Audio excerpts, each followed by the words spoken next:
kumain. Jollibee preferred ko kayo. Ano kaya? Wait, para walang away sa kantin lang kaya. Pwede naman, tapos sa bench na lang natin kakainin. Ano, tara?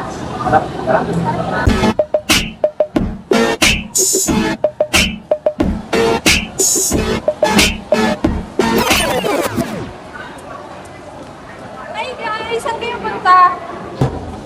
Wait guys, look at Mia. Para siyang problemado. Kakain ba siya? Baka nagda-diet lang si Maya. No, look at her face. I-misplace niya yata yung allowance or lunch pack niya. Let's put ourselves in her shoes. For sure, gutom yan. Wait guys, tara kaya puntahan natin. Tara.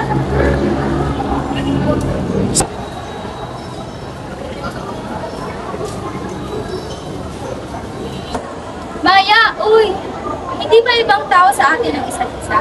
Di ba nga sabi sa classroom, dapat pagkakain sama-sama?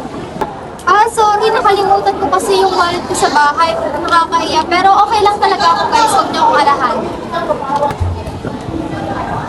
Oh, class, anong ginagawa niyo? Good morning! Santos! Si Maya po kasi nahihiya, naiwan po yung wallet niya sa bahay nila.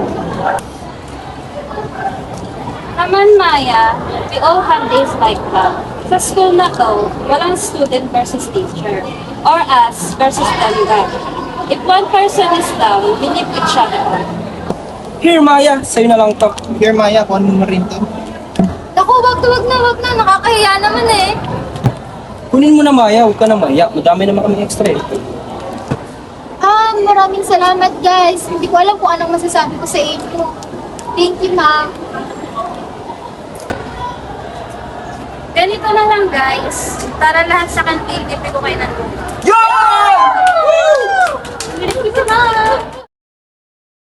Ang kabaitan at pagkabukas palad ay importanteng values.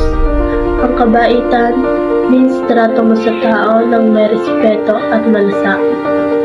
Ang pagkabukas palad naman is yung pagbibigay ng time, tulong, o gamit kahit wala kang hinihintay na kapalit.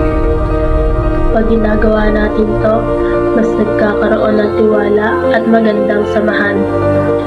Hindi lang natin natutulungan yung iba, natutulungan din natin yung sarili natin to become better people.